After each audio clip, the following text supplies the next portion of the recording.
Juventus menghadapi Manchester City di Allianz Stadium dalam pertandingan matchday ke-6 Liga Champions. Duel ini diprediksi berjalan ketat, dan itulah yang terjadi. Manchester City kembali gagal tampil optimal. Meski lebih banyak menguasai bola, justru Juventus yang lebih sering menciptakan peluang berbahaya. Babak pertama berakhir tanpa gol, tetapi di babak kedua, Juventus mencetak 2 gol lewat aksi Dusan Vlahovic dan Weston McKennie. Kemenangan ini meningkatkan posisi Juventus di klasemen sementara Liga Champions. Sementara Manchester City masih terjebak dalam tren negatif. Barcelona meraih 3 poin krusial dalam pertandingan sengit melawan Borussia Dortmund. Duel berlangsung ketat, dengan Dortmund 2 kali menyamakan kedudukan, namun Blaugrana berhasil menang 3-2. Semua gol tercipta di babak kedua. Barcelona mencetak gol melalui aksi Raphinha, dan 2 gol dari Ferran Torres. Sementara itu, Dortmund membalas lewat 2 gol Serhou Guirassy. Kemenangan ini mengangkat Barcelona ke peringkat kedua klasemen sementara Liga Champions. Sedangkan Dortmund berada di peringkat ke-9. Arsenal menghadapi AS Monaco di Emirates Stadium pada matchday ke-6 Liga Champions. The Gunners membutuhkan kemenangan untuk mempertahankan konsistensi performa mereka di kompetisi Eropa. Seperti yang diperkirakan, Monaco kesulitan menghadapi dominasi tuan rumah. Arsenal mencetak 3 gol melalui 2 gol Bukayo Saka, serta gol Kai Havertz. Hasil ini memastikan Arsenal tetap berada di peringkat ketiga klasemen sementara Liga Champions, dengan raihan 13 poin dari 6 laga. AC Milan menjamu Red Star Belgrade di San Siro pada matchday ke-6 Liga Champions. Meski diunggulkan, laga diperkirakan berlangsung ketat. Milan membuka keunggulan lewat gol Rafael Leao pada menit ke-42. Namun, tim tamu berhasil menyamakan kedudukan di babak kedua, melalui gol Nemanja Radonjic pada menit ke-67, dan nyaris mengamankan hasil imbang. Beruntung, Tammy Abraham mencetak gol penentu kemenangan di menit ke-87. Kemenangan ini memberikan Milan 3 poin penting, untuk mempertahankan posisi di klasemen sementara Liga Champions musim ini. Belakangan ini, Mo Salah dilaporkan tengah menarik minat klub-klub Arab Saudi, sedangkan Virgil van Dijk dikaitkan dengan Real Madrid. Namun, Liverpool mendapat kabar baik terkait kedua pemain tersebut. Salah dan Van Dijk dikabarkan akan tetap bersikap profesional, fokus pada penampilan mereka, dan tidak berencana membuka negosiasi dengan klub lain sebelum kontrak mereka habis. Informasi ini disampaikan oleh jurnalis Sky Sports, Melissa Reddy. Ada banyak aspek yang perlu diperhatikan, seiring perkembangan situasi dalam beberapa minggu ke depan. Mulai Januari, keduanya jelas dapat berbicara dengan klub asing, ujarnya. Namun, dari kesan yang saya tangkap, baik Salah maupun Virgil tampaknya tidak berniat melakukan itu, tambah Melissa.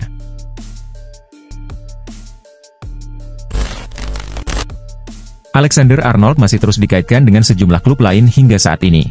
Salah satu klub yang disebut-sebut tertarik mendatangkan bek asal Inggris tersebut adalah Real Madrid. Klub berjuluk Los Blancos itu berencana merekrut Alexander-Arnold pada musim depan untuk menggantikan Dani Carvajal, yang dinilai sudah memasuki usia senja. Namun, menurut laporan dari Marca, Real Madrid kini memiliki pesaing dalam perburuan bek jebolan Akademi Liverpool tersebut. Barcelona dikabarkan juga berminat merekrut Alexander-Arnold, dan siap mengajukan tawaran untuk mendapatkan pemain berusia 26 tahun itu. Blaugrana ingin menjadikannya sebagai pengganti Jules Koundé.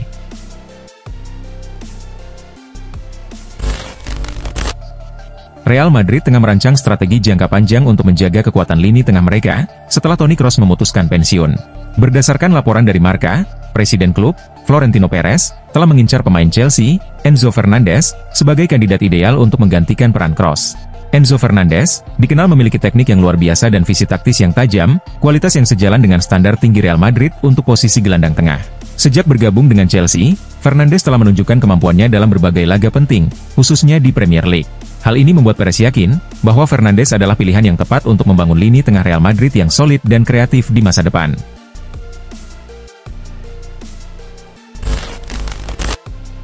Bayer Leverkusen, yang saat ini dilatih oleh Xabi Alonso, tengah menghadapi penurunan performa. Sebagai juara bertahan Bundesliga, Die Werkself kini berada di peringkat ketiga, tertinggal 7 poin dari Bayern Munchen di puncak klasemen. Alonso bertekad agar gelar Bundesliga tidak kembali ke Bayern pada akhir musim, sehingga ia berencana memperkuat timnya di bursa transfer musim dingin. Dilansir dari Sky Sports Germany, Alonso sedang memantau salah satu pemain dari mantan klubnya, Real Madrid. Pemain tersebut adalah Arda Güler, yang dinilai Alonso memiliki bakat luar biasa sebagai gelandang serang. Güler dianggap sebagai elemen yang hilang untuk memperkuat lini serang Bayer Leverkusen.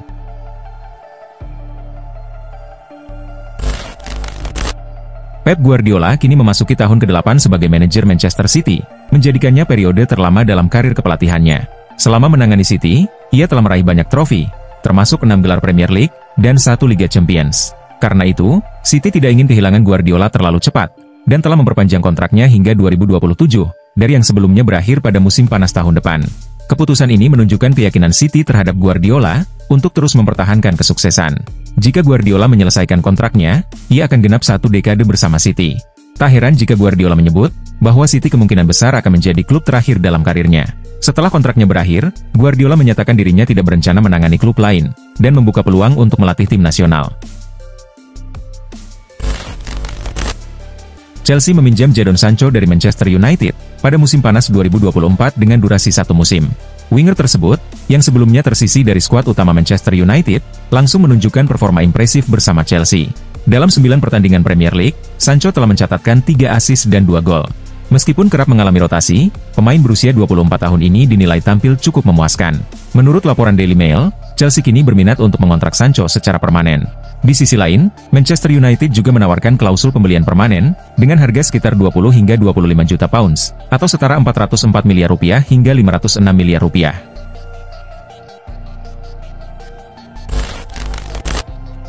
Sandro Tonali akan selalu dianggap sebagai salah satu putra kesayangan AC Milan dan para Milanisti. Meski telah meninggalkan klub pada musim panas lalu, masih ada harapan bahwa ia suatu hari akan kembali ke San Siro. Kepergiannya tetap menjadi topik utama, bahkan setelah Milan mendatangkan sejumlah pemain kunci pada musim panas 2023. Jika Paulo Fonseca memutuskan untuk menerapkan formasi dengan 3 gelandang, Tonali akan menjadi tambahan yang sempurna bagi skuad rossoneri.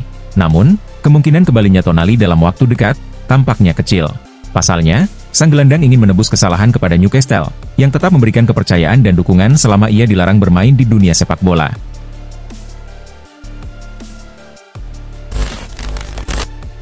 Pada musim panas 2024, Manchester United menjalin kerjasama dengan Bayern Munchen, dengan merekrut 2 pemain, yaitu Noussair Mazraoui dan Matthijs de Ligt.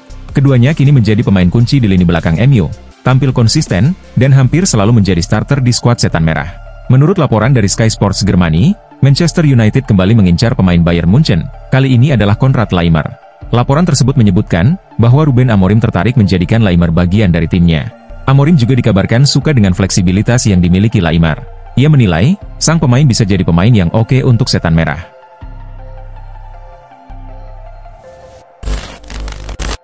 Kepa Arrizabalaga saat ini menjalani masa peminjaman selama 1 musim di Bournemouth, setelah klub tersebut mengizinkan Neto dipinjam oleh Chelsea. Chelsea sendiri tidak keberatan melepas Kepa, karena Enzo Maresca lebih mengandalkan Robert Sanchez dan Philip Jorgensen sebagai 2 kiper utama tim. Meski Kepa masih memiliki kontrak di Stamford Bridge hingga musim panas 2026, Bournemouth dikabarkan berencana mempermanenkan statusnya pada musim panas mendatang. Namun, menurut laporan media Spanyol, Marca, Kepa tidak berminat untuk pindah permanen ke Bournemouth, dan ingin kembali ke Chelsea setelah masa peminjamannya berakhir.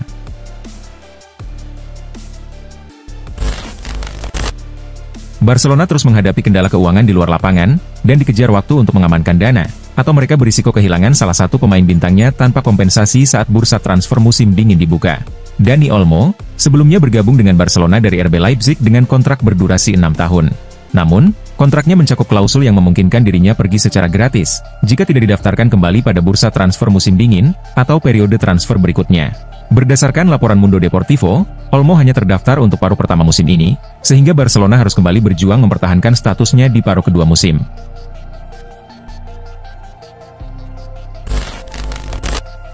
Arsenal mempertimbangkan untuk memperkuat lini serang mereka, dengan merekrut pemain baru. Salah satu nama yang masuk dalam radar The Gunners, adalah Mohamed Kudus. Menurut laporan Sportsmall, pemain asal Ghana itu menunjukkan performa impresif, sejak mencuat bersama Ajax Amsterdam. Musim ini, Kudus telah bermain dalam 10 pertandingan Premier League, mencetak 2 gol, dan memberikan 2 assist. West Ham telah mengamankan jasanya dengan kontrak panjang hingga musim panas 2028, namun klub tersebut dikabarkan siap melepasnya pada bursa transfer Januari 2025. Kesediaan West Ham ini menarik perhatian Arsenal, yang ingin memperkuat kedalaman skuad mereka untuk menghadapi padatnya jadwal musim ini.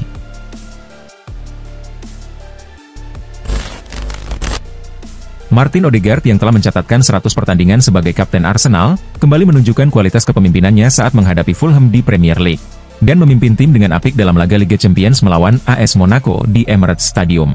Dalam sebuah wawancara, Odegaard mengungkapkan rasa bangganya mengenakan ban kapten The Gunners, dan memimpin tim dengan semangat juang yang tinggi. Kami ingin memenangkan segalanya. Itulah pola pikir seluruh tim. Kami bertekad membawa trofi ke klub ini, dan menciptakan sejarah bersama Arsenal, ujar Odegaard. Pemain berusia 25 tahun tersebut juga menyampaikan bahwa perannya sebagai kapten memberikan motivasi tambahan baginya untuk terus berkembang dan memberikan kontribusi maksimal bagi klub.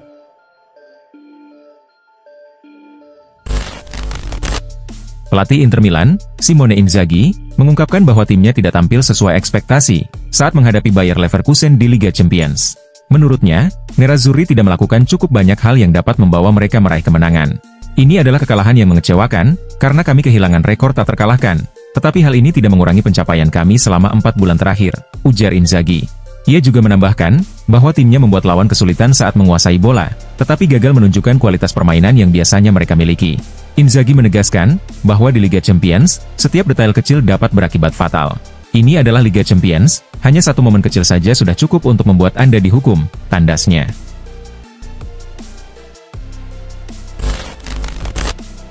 PSG sukses meraih kemenangan penuh saat bertandang ke markas RB Salzburg dalam lanjutan Liga Champions. Pelatih PSG, Luis Enrique, mengungkapkan bahwa timnya tidak bermain lebih baik dibandingkan pertandingan sebelumnya. Namun ia menilai, Ousmane Dembélé dan rekan-rekannya menunjukkan mentalitas juara, dengan tidak membiarkan Salzburg mengontrol jalannya permainan. Sejujurnya, saya tidak merasa pertandingan ini lebih baik dibandingkan laga melawan PSV atau Atletico Madrid, kata Enrique. Tapi yang kami tunjukkan, adalah karakter dan kepribadian yang dibutuhkan saat bermain tandang, berusaha menyelesaikan tugas kami dengan sebaik mungkin sejak awal, tambahnya.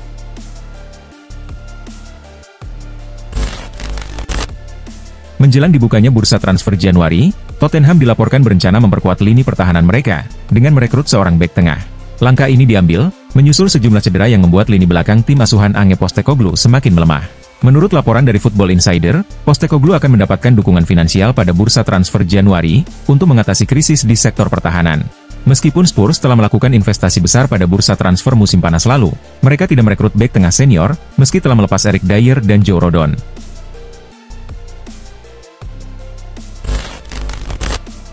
Thiago Motta mulai melatih Juventus sejak awal musim ini, menggantikan Massimiliano Allegri.